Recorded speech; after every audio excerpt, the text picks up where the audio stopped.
We're beginning chapter 26. Last chapter. Think, it ain't illegal yet. Actions have consequences. At least they're supposed to.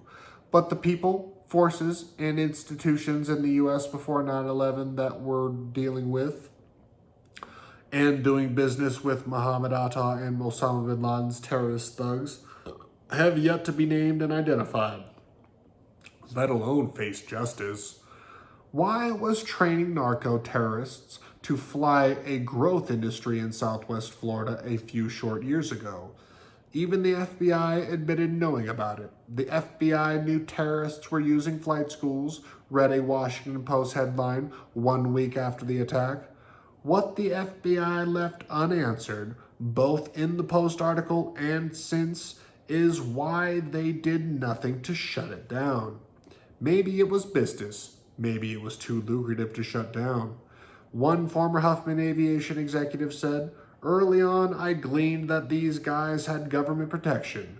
They were let into this country for a specific purpose. It was a business deal. Purchased in haste, for top dollar, and with no due diligence just a year before Arab terrorists began arriving. Hillard and Decker's flight schools, Huffman Aviation in Venice, and Ambassador Aviation in Naples made no business sense. So they must have had made sense some other way. Was there an officially sanctioned drug trafficking operation run out of Venice, Florida, concurrent with Mohomed Atta's presence? There has been a big taboo surrounding some of the most obvious questions. 9/11 has been treated as if it were an event that occurred in a vacuum, instead of in time, in a specific set of circumstances known only to the participants in the negotiation, then said to be transpiring. 9/11 happened in a world in which Osama bin Laden controlled one commodity on this planet, a strategic one, opium. He was the king of heroin. With the capture of Kandahar in October 1994, the Taliban gained command of the southern gate of the vast smuggling empire built during the Soviet War with assistance from the Pakistani ISI and the CIA.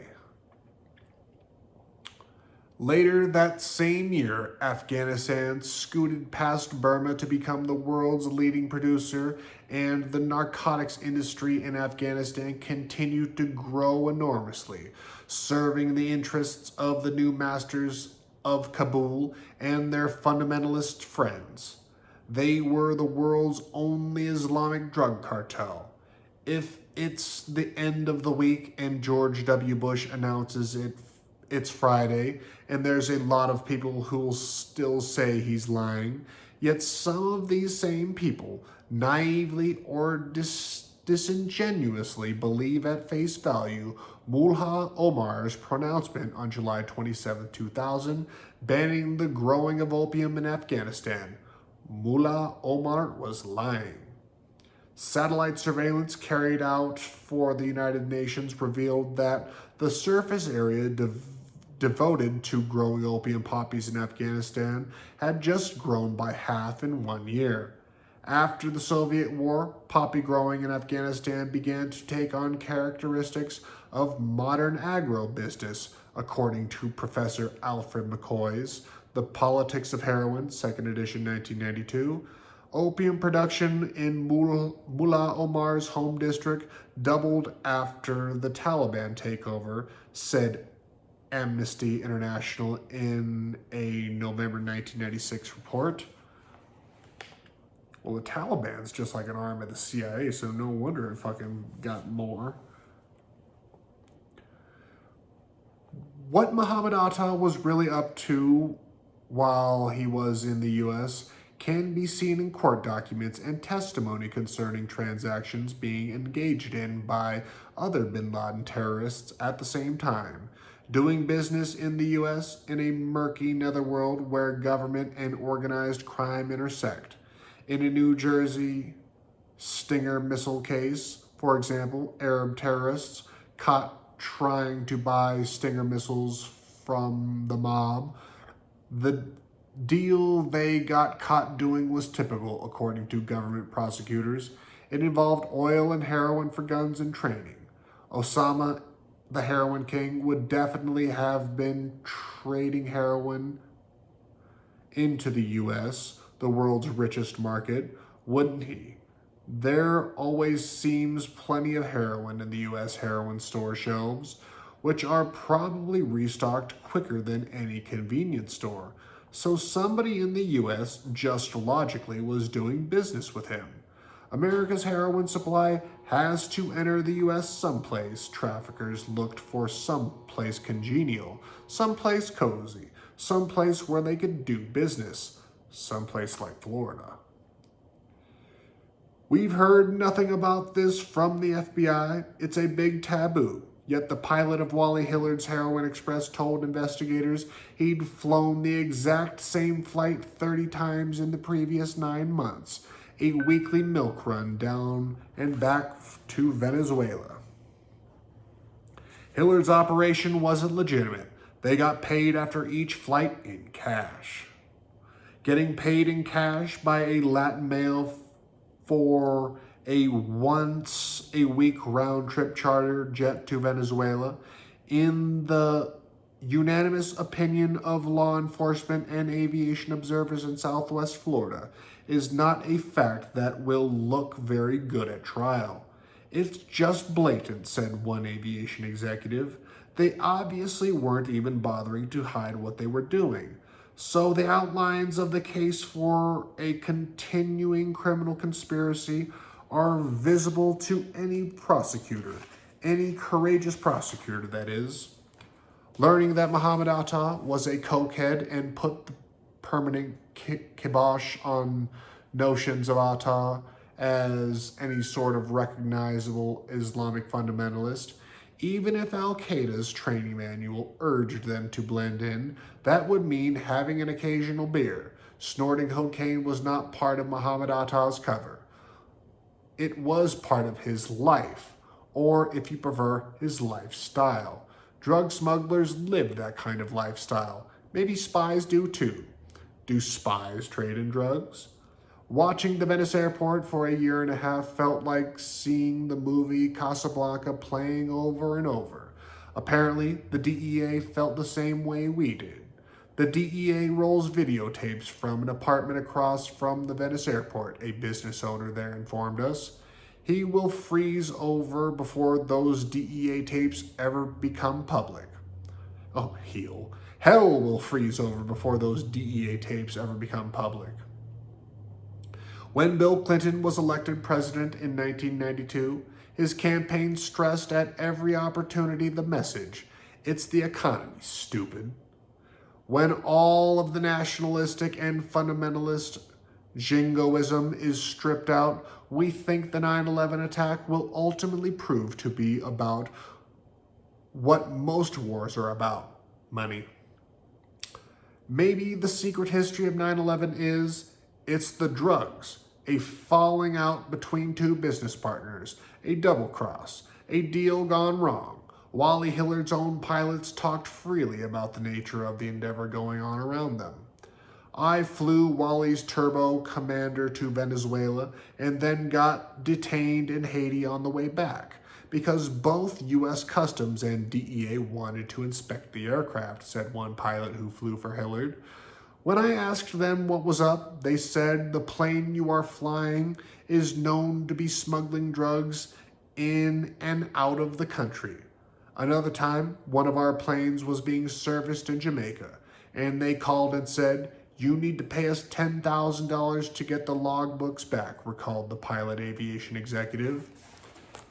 There's a fee involved. When I asked why, they said, because the plane was supposed to fly a drug run and something had gone wrong and it hadn't kept its commitment. U.S. officials spoke of the drug connection to 9/11 only in the immediate aftermath of the attack. Frankly, we can't differentiate between terrorism and organized crime and drug dealing, Assistant Attorney General Michael Chertoff told a Senate Banking Committee hearing about the terrorists' money trail. Osama bin Laden controlled the heroin trade in Afghanistan, and Afghanistan controlled the heroin trade worldwide, producing as much as the rest of the world combined. His organization was said by officials to derive much of its funding from heroin and opium. Even today, 2 years after being deposed, the Taliban are said to be deeply involved in a trade which last year generated some said to be at least equal to the amount being spent on reconstruction aid for the country. Today, we think back to a comment made to us by a Special Forces commander who was working out of MacDill Air Force Base in Tampa and who just returned from Afghanistan. He offered an off-the-cut but candid assessment of the reasons for the hostility between the U.S. and the evil ones that led to the heinous September 11 attack. The Taliban were launching an effort to take over the worldwide heroin trade, stated the grizzled veteran of recent rescue missions behind enemy lines matter-of-factly.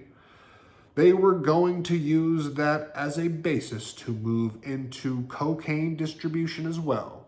They were planning on supplanting the Kali cartel. We wondered whose nose might have gotten bent out of joint over that. Nothing better illustrated how pathetically little we knew about the circumstances surrounding the 9/11 attack than the fact that Rudy Deckers and Wallace J. Hillard, whose flight schools were marching Arabs across the tarmac, are not who they pretended to be. We have seen through each man's cover. Who could have guessed that the man who owned the school where Mohomed Atta hung out was at the same time pursuing a diplomatic opening to Fidel Castro's Cuba? While Wally was supposedly flying missionary flights to Havana, he was passing out Rolex watches instead, explained John Villada, Hillard's former jet manager, and somebody turned him in to the State Department for flying illegal charters to Cuba, and the State Department seized his account. We heard the same story from 4 separate sources, each of whom added colorful detail. Those weren't just any old Rolexes Wally was handing out in Havana either. They were presidential Rolexes. Did you know that Wally Hillard went illegally over to Cuba, providing money in presidential Rolex watches, and asked an indignant aviation executive in Naples? He said he was going over there to do a missionary job for his church, but nobody knew what he was doing. Hillard knew people in Naples politically well connected with Fidel Castro. They got Wally involved in Cuba, confirmed another source. Rob has a DC-3 at the Immokalee. Rob has a DC-3 at the Immokalee airport. They're the ones who got Wally involved in Cuba. They got busted for running illegal charters to Cuba. Odd behavior for a retired Midwestern insurance executive. Somebody turned him in to the State Department for flying illegal charters to Cuba, stated one source. How he got caught was one of his pilots turned in an expense report, and Wally's accountant, Stuart Burkill, actually wrote on the expense report expenses for Cuba. Then this source, a man involved in aviation in Naples for several decades, spent a long moment looking down at his feet. When he lifted his eyes, he asked, "Can you believe this shit? Our sentiments exactly." The evidence added up. Testimony from one eyewitness corroborated that of others. For example, one of the source we'd learned just in passing that Wally and Rudy had formed a fictitious company to keep Rudy in the U.S. back in the mid-90s, and that Wally also had an aircraft maintenance facility in Nassau in the Bahamas, run by a South African man named Alfonso Bo. Nobody knows for sure who Wally works for, the source had said. He owns an FBO in Nassau called Executive Jet Support with a guy named Alfonso Bo, whose sister is married to the Prime Minister of the Bahamas. Bo, also runs a flight school he started with Pervez Khan. We filed this anyway. We didn't need to go to the Bahamas to find the story. It was all around us in Venice. Then months later, someone told us something Bo said about Rudy Decker's. While Alfonso Bo heard that the terrorists had trained at Rudy Decker's flight school, he said, it figures that out of all the flight schools in the nation, the terrorists would go to Rudy. Nothing could be more clear.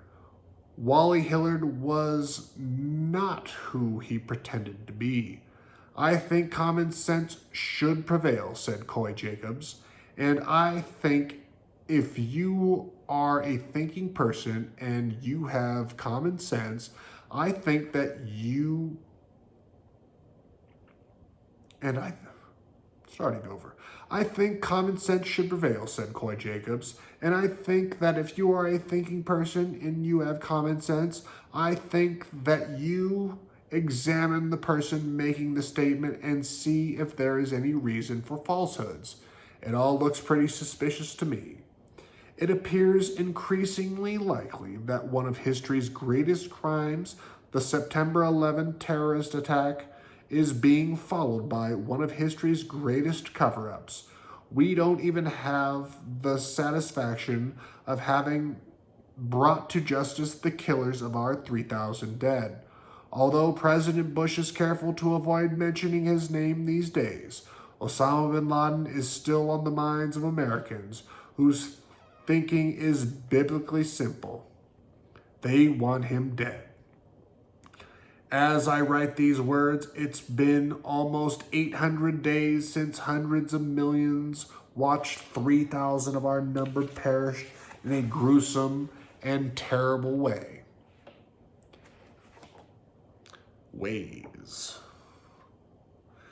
Starting over. As I write these words, it's been almost 800 days since hundreds of millions watched 3,000 of our number perished in gruesome and terrible ways. Late on the day of the attack, NBC anchor Brian Williams opined, there will be many people asking tonight just what it is we are getting for all these tens of billions of dollars being spent on intelligence. Almost 800 days later, the question still seems valid, and now we have others as well.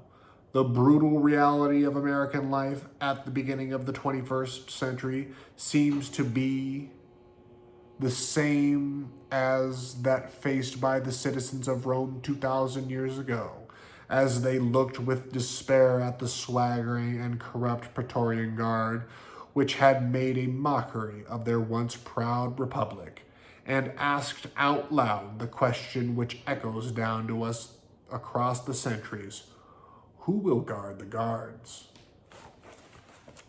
And that was... You got pictures in here. I'm not doing all that.